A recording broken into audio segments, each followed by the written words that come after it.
Good morning, dear students. I will start with the first unit of the second UC chapter, that is the solid state.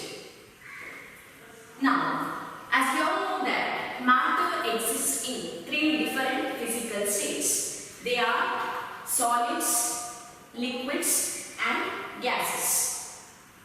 In solids, the constituent particles are orderly arranged. There is a regular pattern in the arrangement of the particles we can observe it in the solid substances. Whereas in liquids and gases, the particles are loosely arranged.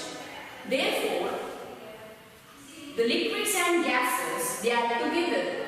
They can be called it as fluids. Fluids. Because they have the ability to flow. Right? Now, in this chapter, we are going to study the properties of solid substances and its characteristics, the classification of different solids along with the examples. Now, let us discuss about the characteristics of solids.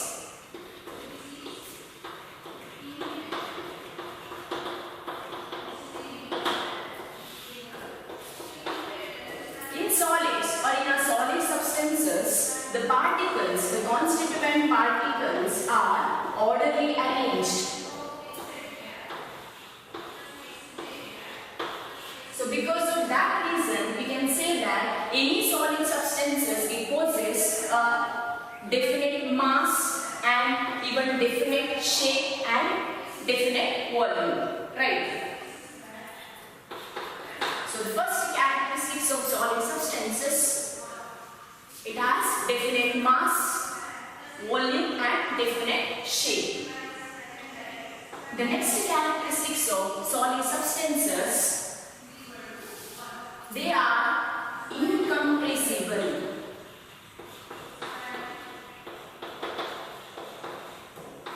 Solids are incompressible. That means it is not possible to compress any solids or solid substances like liquids or gases. So they are incompressible.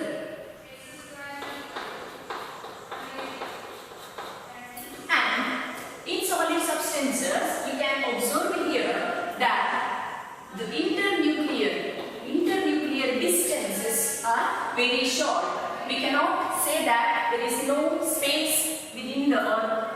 There is no space or empty voids. It is also, we can call it as void, the empty space. We can also call it as void. So in solids, even there is a ordered arrangement of constituent particles, there exists a empty space.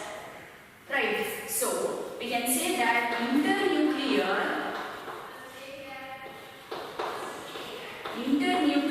distances are very short here.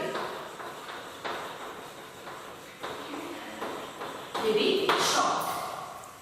The next characteristics of solid substances. Here, the constituent particles, they are in a force of interaction. There exists a force of interaction. It may be attractive force or it may be a repulsive force. So there exists a intermolecular force of attraction.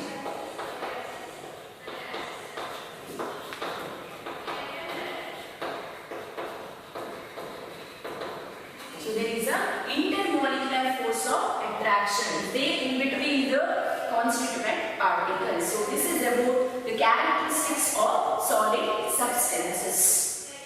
Okay.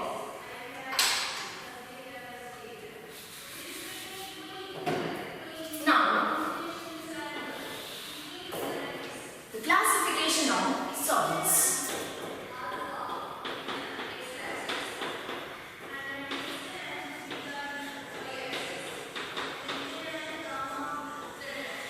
Solids are mainly classified into two types based on the nature of the order present in the arrangement of constituent particles. So there are mainly two types. They are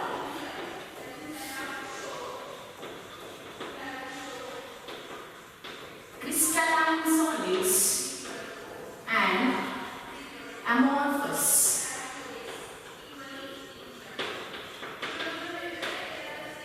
So in solids mainly there are two types, crystalline solids and amorphous solids. They are classified based on the nature of the order which is present in the arrangement of the constituent particles. Now,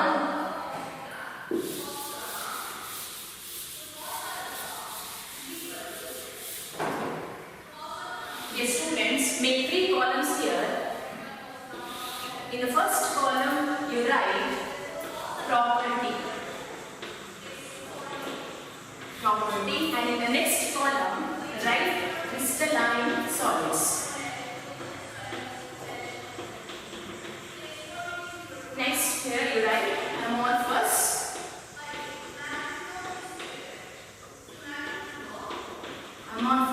solids. So before I am going to explain you the differences between these two types of solids, I will give you examples for each of these types. Okay. Now, crystalline solids. Have you heard about ionic crystals? It may be like a sodium chloride, NaCl, or potassium chloride. Right. So these are the ionic solids which comes under crystalline solids. And metals such as iron, cobalt, nickel, etc. So any metals, it may be iron rod, copper rod or nickel rod, all are crystalline solids. Or solid form of hydrogen, such solid substances also exist. Solid H2 or solid N2. So these are all crystalline solids. What about amorphous solids? Glass. Understood? So glass. Next, rubber, and even plastics. It comes under polymers. So glass, rubber, plastics. These are all amorphous solids. Okay. So crystalline solids, any ionic crystals, sodium chloride or potassium, any salts or inorganic salts which you are using in the lab, and even metals, iron, cobalt, etc., and solid form of hydrogen, or it may be ice. Ice is also an example for crystalline solids. Or diamond, next graphite. So everything comes under crystalline solids. Whereas amorphous, glass, rubber, plastics, any plastic like polymers, nylon, study, or you will be studying this year only. So about polymers, so plastics, so everything. These are all the examples for amorphous solids. Now, let us go to the difference between these two types of solids. It is a very important topic. In the exam, in the final exam, they will ask for 2 marks. Write the differences between amorphous and crystalline topics. Very, very important topic it is. Okay. The first property here is about shape.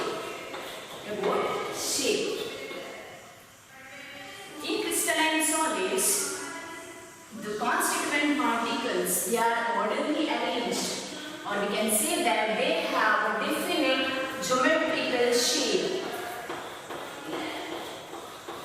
There is a regular pattern in the arrangement of the constituent particles, like this. So we can say that it has definite geometrical shape. Whereas amorphous solids, even though it comes under solid substances only, but here we cannot expect the perfect orderness. Instead, in amorphous solids, there is a irregularity in the arrangement. So to a smaller extent, for example, see here, in crystalline solids, throughout the crystal, we can observe the definite arrangement of the particles. Whereas in amorphous solids, the particles are not perfectly ordered. It was ordered to some extent, to a certain distance. We can observe the regular pattern, but afterwards, there will be a deviation or irregularity is observed in the arrangement of the constituent particles. So we cannot say that amorphous solids having ordered arrangement of constituent particles. So instead we can say that crystalline solids, it has a definite geometrical shape, whereas amorphous solids, they have irregular, very important, irregular shape. So the first difference between crystalline solids and amorphous solids about the shape. It has definite geometrical shape, whereas amorphous solids, they have a irregular shape.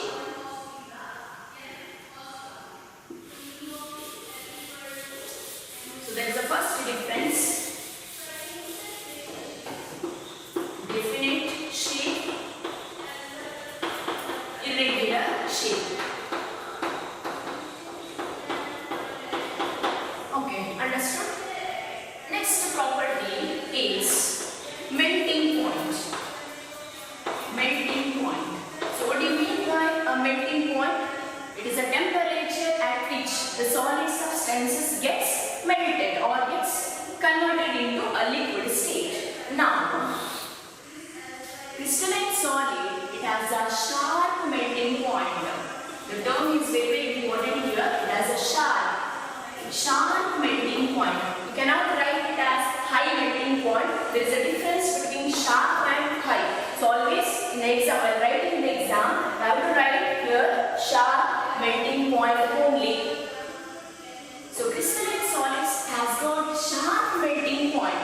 That means at one particular temperature or exactly a particular temperature, such type of solids gets melted. Understood? Now, what about amorphous solids? They require a range of temperature.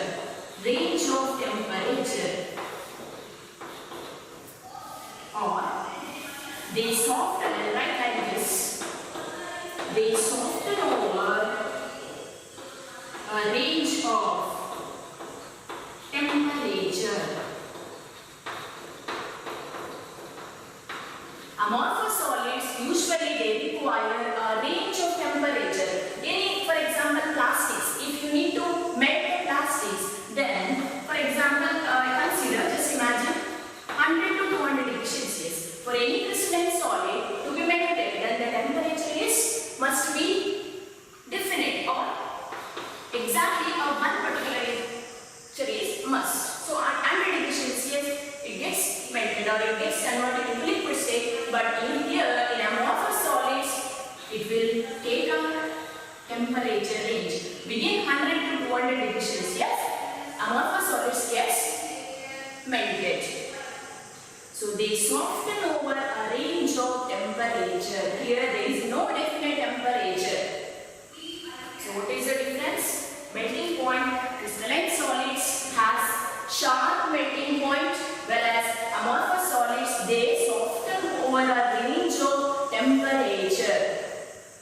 Clear? Okay. Now, the next property of solids. Here, crystalline, one more name for the crystalline solids. There are two solids. So the next third difference we can write here is crystalline solids, they are true solids, they are actual solids, whereas amorphous solids, they are not true solids, hence they are also called as pseudo solids. Not true solids, nothing but pseudo solids, or we can also call it as supercooled liquids.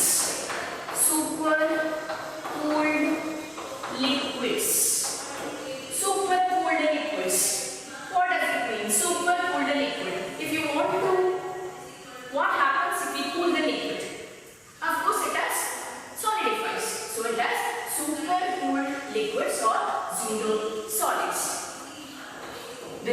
for this is that they have amorphous solids. They usually have ability to flow like liquids. You might have observed in the glass doors of old buildings where the bottom portion of the glass doors was found to be thicker than the upper portion. ಅದು ಮನೆಯಲ್ಲಿ glass ways use ಮಾಡಿದ್ರೆ glass bottles ಇದ್ರೆ check ಮಾಡಿ ಅದರ lower portion ಏನು bottom portion ಅದೇನಾಗಿರ್ತದೆ ಅಂತ ಹೇಳಿದ್ರೆ upper portion ಗಿಂತ thick ಆಗಿರ್ತದೆ. This is because of the property of amorphous solids that they have a tendency to flow. So it requires times ಎಷ್ಟೋ ವರ್ಷ ಆಗ್ಬೋದು, ಬಟ್ ಏನಾಗಿರ್ತದೆ ಅಂತ ಹೇಳಿದ್ರೆ ಇದಕ್ಕೆ ಲಿಕ್ವಿಡ್ಸ್ ತರ ಫ್ಲೋ ಆಗುವ ಅಬಿಲಿಟಿ ಇರುವ ಕಾರಣ they are called as super cooled liquids or pseudo solids. Okay. Next difference about the order of arrangement of particles. About the order arrangement of the particles in crystalline solids, it has a long range order. Whereas in amorphous solids, there is a short range order. The name itself indicates long range order. Yes, in crystalline solids, the constituent particles are orderly arranged to a longer distance. Hence the name long range order. Whereas in amorphous solids, to a certain distance, only we can observe the regularity or regular pattern. Afterwards, there is a deviation or irregularity in the arrangement of the constituent particles. So it has only short range order.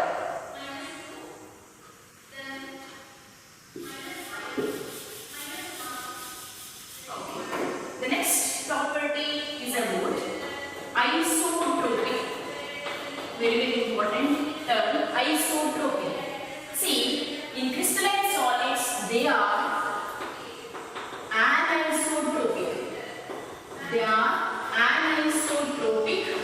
In nature. Whereas amorphous solids, they are isotropic.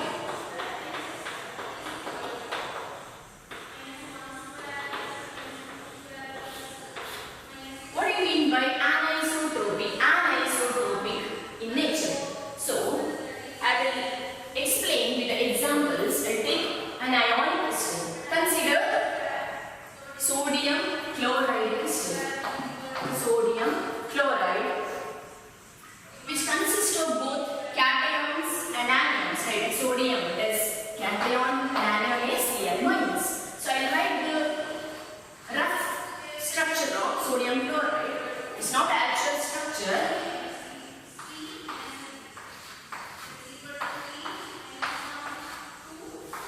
So this is sodium, Na plus. I will write here plus. Next it is Cl minus. Sodium ion,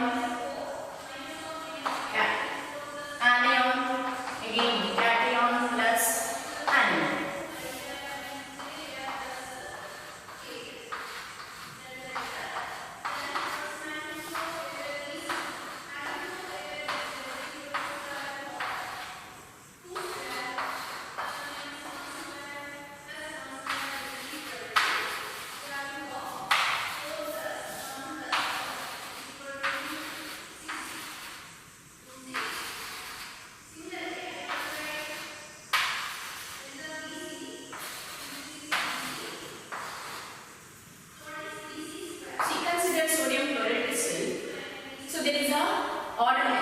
In the arrangement of constituent particles, we can see here.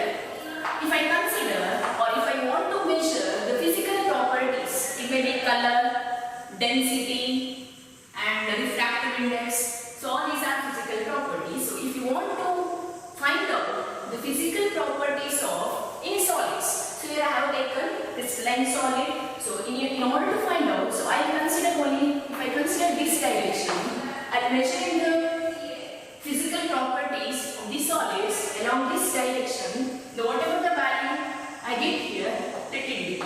So similarly, if I consider this one more direction here like this, or maybe, so see here in all these directions, if you consider this direction, the arrangement of the type of the particles is different, right? Whereas if you consider this axis or this direction, the type of or the arrangement of the particle is different. There it is cation, next anion, cation, anion, etc. So, if you want to measure the physical properties of such solids, such crystalline solids, the values are obtained is always different. You will get a different values in all the directions. That is nothing but anisotropy. Whereas amorphous solids, they are isotropic in nature. That means in amorphous solids, the particles are ordered, not perfectly ordered. There is a irregularity in the arrangement of the particles. So if you want to measure the physical property in any direction, the values are always same. There is no orderness only. So whatever the value you are getting, it is found to be a same. Hence the term isotropic. So what is isotropy?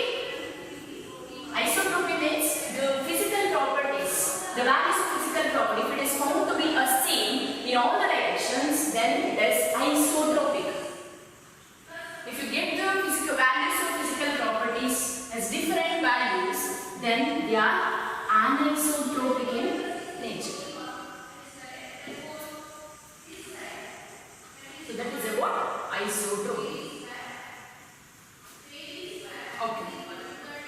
So the differences between crystalline solids and amorphous solids is a very important.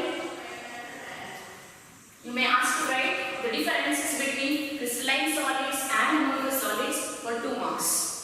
So for the shape, about the melting point, next the order of arrangement, next about isotropy, next the crystalline solids can be called it as true solids, whereas amorphous solids, they are not true solids, they are pseudo solids or supercooled liquids. So this is about the classification of solids.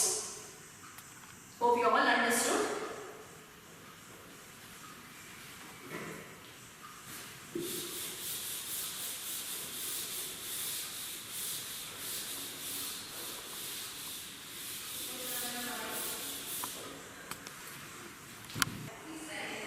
Okay, the solids are mainly classified into crystalline solids and amorphous solids. Now, once again, under crystalline solids, there are 4 different types. So, the types of crystalline solids.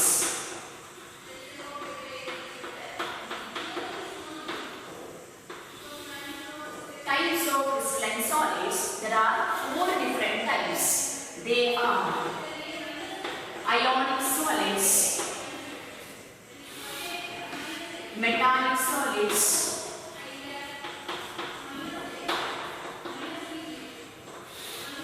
molecular solids,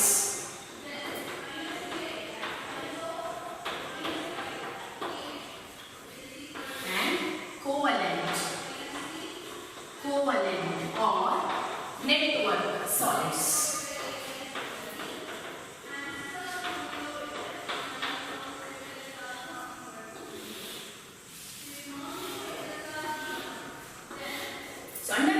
Solids, once again there are 4 different types.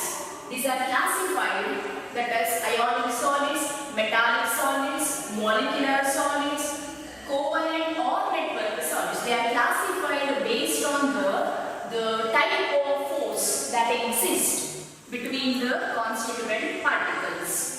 Now, I'll give an example for ionic solid. The name itself indicates the presence of ions, right? So sodium chloride, next potassium chloride, which consists of cation as well as an anion. So sodium chloride, potassium chloride is an example for ionic solids. Metallic solids, any metals, iron, copper, nickel, etc. Molecular solids, molecular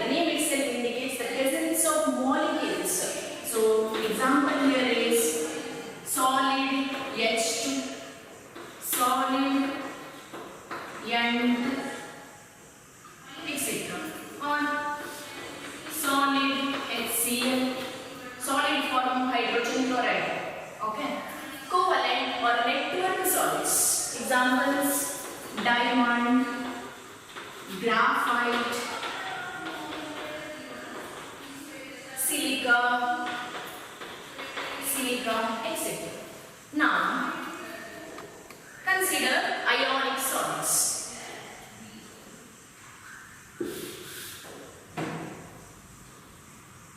The constituent particles.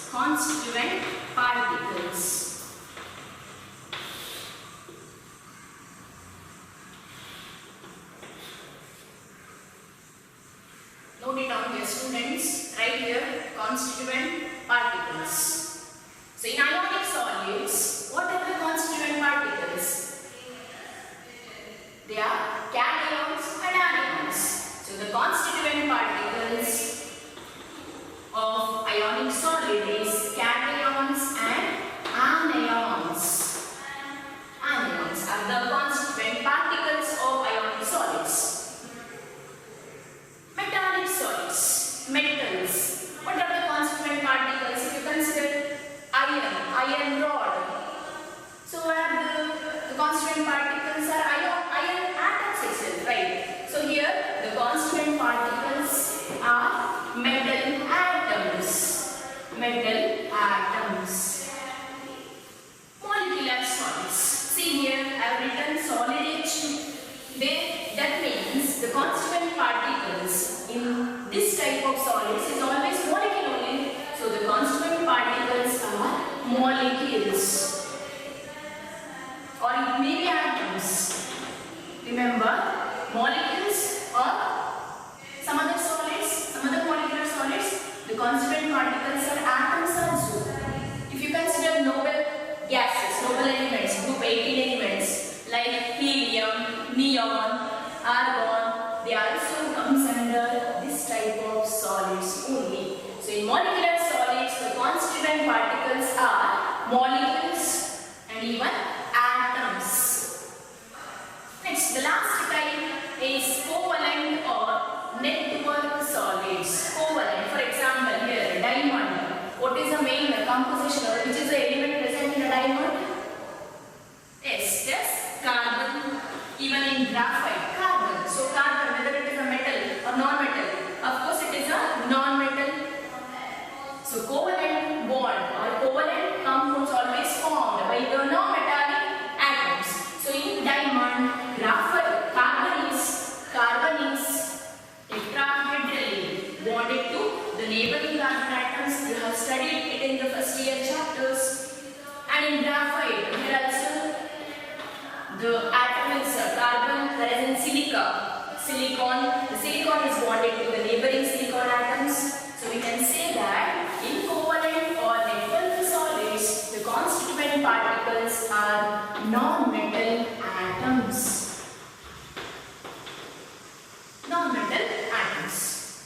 So that is the first point. Constituent particles in ionic solids, cations and anions. In metallic solids, they are metal atoms.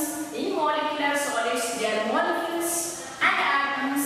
Covalent or network solids, they are non-metal atoms. Next, about the melting point or boiling point. Now, or before that, I'll consider the force of interaction. The force exists. The type of force that exists between the cations and anions in ionic solid. Always it has which type of force? Of course, it has ionic bond. Ionic bond is always formed by it is electrostatic interaction between the oppositely charged ions. Right? So the cations and anions are the constituent particles. So there is a type of bond present here is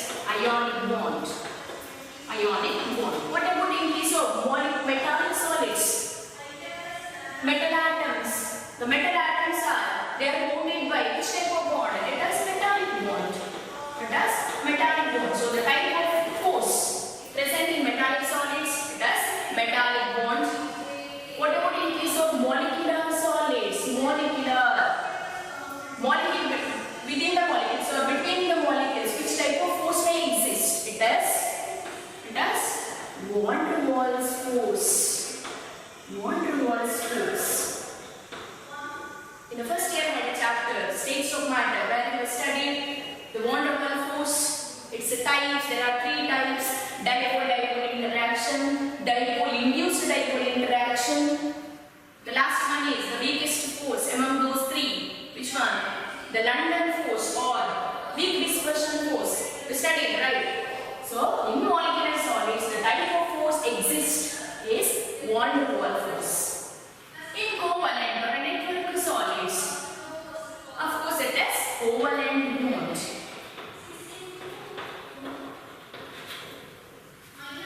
Understood? Yes, it is about the force, type of force present in ionic solid is ionic bond, in metallic solids it is metallic bond, in molecular solid it is van der Waals force, in covalent solid it is covalent bond. Now we can differentiate about their melting point or boiling point. So the next, you write its property here, melting point or boiling point. Melting point or boiling point. In ionic solids, the presence of ionic bond. So in order to melt or in order to break such a solid, we need to break ionic bond. So of course, the melting point or a boiling point it is high. Why? Because there is a presence of strong electrostatic force exists between cations. If you consider sodium chloride crystal, there is a strong electrostatic force that exists between Na plus and Cl minus ions. So in order to break the solid, we need to supply high energy. That means the temperature, the melting point or a boiling point is high. What about in case of metallic solids? The presence of metallic bond. Once again, here also melting point or boiling point is as usual high. In molecular solids, I have told you that van der Waals force. There is a weak van der Waals force that exists between molecules. So here melting point is low because of the presence of weak force. The melting point or boiling point of such solids is low. Covalent solids. In covalent solids, the presence of covalent bond, again it is strong bond, so the melting point or boiling point is high. Okay, next is about conduction. Conduction of electricity. Consider ionic solids, sodium chloride. Whether sodium chloride crystal in a solid state, if you take any solid form sodium chloride, whether it conducts electricity? Yes or no? No, because in solid state there will be no movement of ions. So any substance, if it conducts electricity, then there should be a presence or there should be a movement of either ions or maybe electrons. But in solid form, in any ionic crystal, any ionic solid, they won't conduct electricity. But in molten state or infused, what is molten state? It is a melt form. There must be a water content, or we can say that in aqueous. Aqueous means water, yes. Aqueous solution. Sodium chloride, if you dissolve a sodium chloride crystal in a water, then will form a solution. Then that particular solution can conduct electricity because there is a movement of ions here. Because it has presence of cations, they also move along with the movement of electrons. So we can say that in ionic solids, in solid form, they do not conduct electricity, whereas in molten state or in aqueous solution, they conduct electricity. Next, consider metallic solids. Whether iron rod, copper rod, whether it conduct electricity?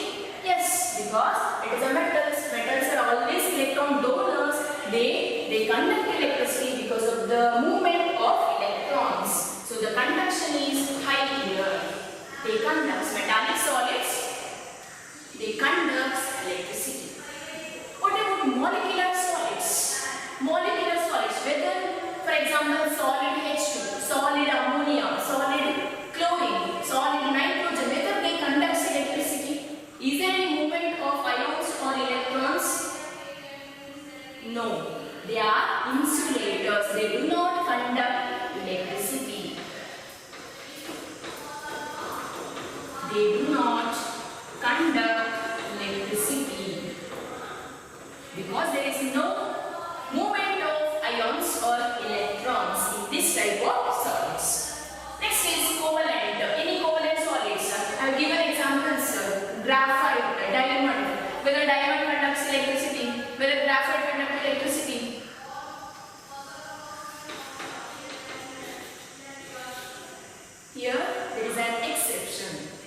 right? See, among diamond and graphite, we know that diamond is a bad conductor of electricity, won't conduct electricity, whereas a graphite conducts electricity. So in general, by writing the points, I write here they conducts electricity, but exceptions are there. Okay. So this is about types of crystalline solids. Mainly there are 4 different types: ionic solids, metallic solids, molecular solids, covalent or network solids. Here you may get a 1 mark question, like give an example for ionic solid: sodium chloride, potassium chloride, or give an example for metallic solid. Which one you will write? Iron, cobalt, any metals you can write here. Molecular solids. What are the examples? Solid H2, solid chlorine, etc. Examples for covalent or network solids. Okay. Please note it down.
Okay, now under molecular solids, once again there are 3 types.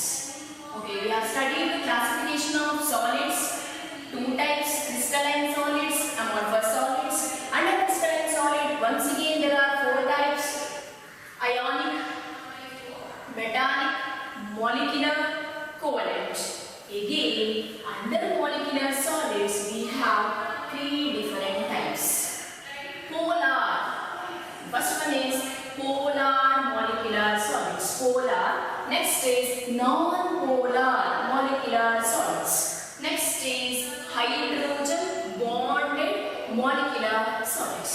So what is this polar? What is this non-polar? So before we explain these things, I'll just let me recall the concept of polarity.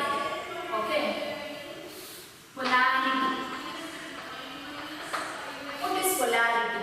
See, any molecule, if it is said to be polar, then there must be a presence of positive and negative charges.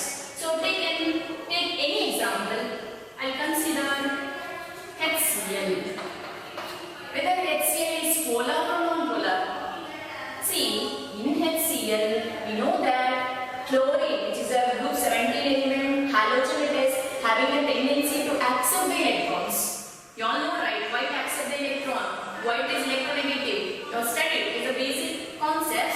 So here, compared to hydrogen, chlorine is more electronegative. So as a result, it will accept, it will receive a pair of electrons towards itself. So it gets partial negative charge. So chlorine always gets partial negative charge because of the increased electron density. Whereas hydrogen is less electronegative than chlorine, therefore it gets partial positive charge. So now in HCl molecule there is a development of both positive charge and negative charge. Then we can say that polarity is introduced in this molecule, or we can say that HCl is polar. In order to say any molecule is polar, then there must be a presence of opposite. There must be a presence of charges, either positive and negative charges. Then only we can say that any molecule is polar.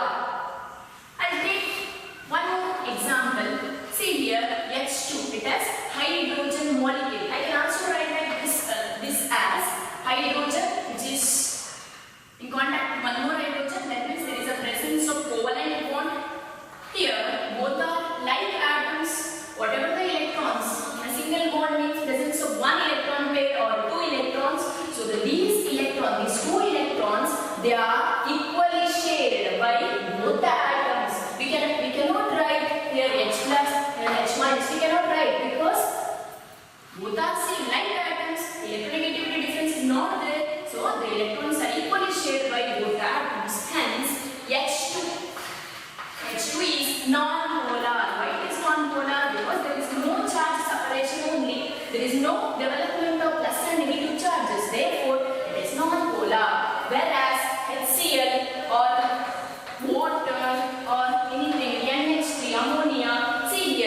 All these are polar molecule. There must be the difference in the electronegativity of different atoms. Okay. So polarity means presence of charge. Polar and non-polar. Polar ಆಗಬೇಕಿದ್ರೆ plus minus charge ಇರಬೇಕು. Non-polar ಅಂತ ಹೇಳಿದ್ರೆ no such charge separation. Okay. Now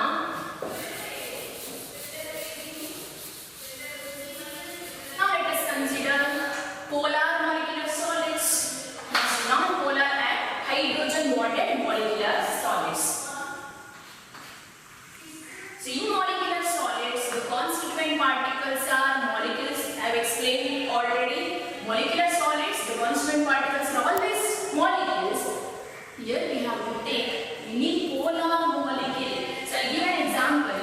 Solid HCl is an example for polar molecular solid, because in solid HCl, what are the constituent particles? It has HCl.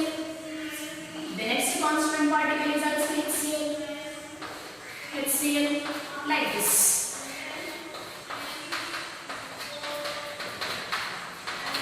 The constituent particles itself are polar molecules. Now, what type of force exists between these molecules? So I told you that in molecular solids, presence of van der Waals force. Under van der Waals force, there are three types. Between both are polar molecules. In HCl, consider one of the HCl molecule. Here, chlorine gets partial negative charge because of its more electronegativity than hydrogen.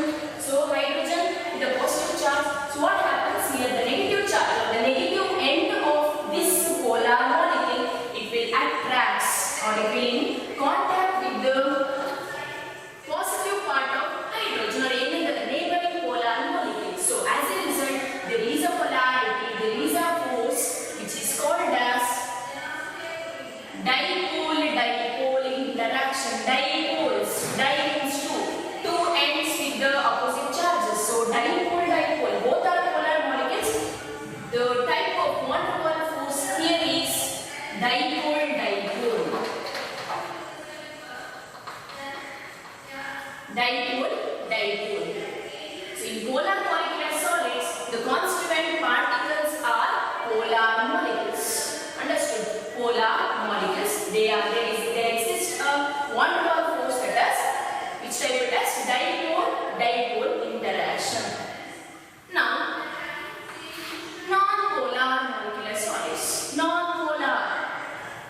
This example, I can take solid H2. H2 is a non-polar molecule. So I'll write like this. Here H2, H2, H2, and so on.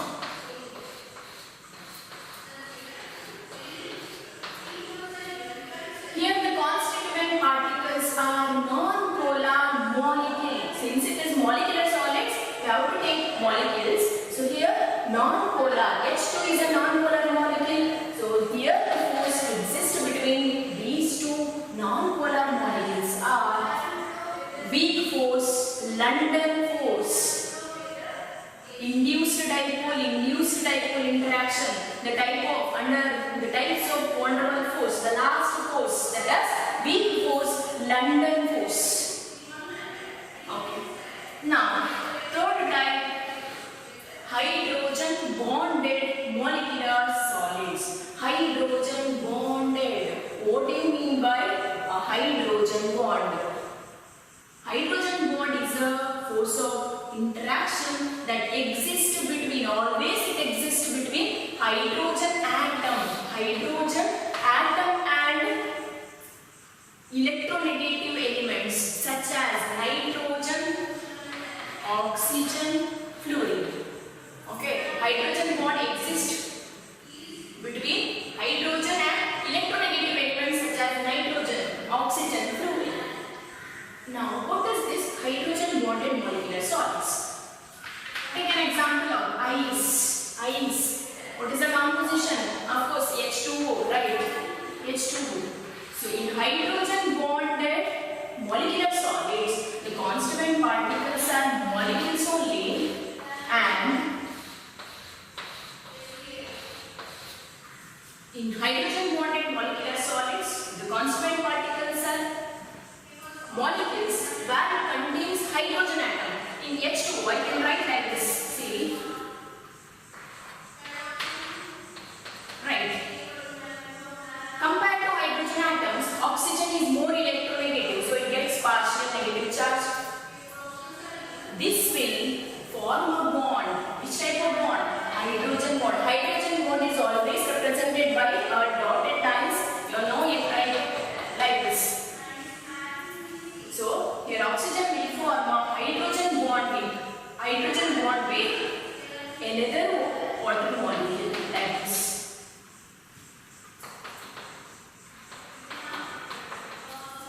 So in hydrogen bonded molecular solids, the constituent particles are molecules which contains hydrogen atom which is bonded to electron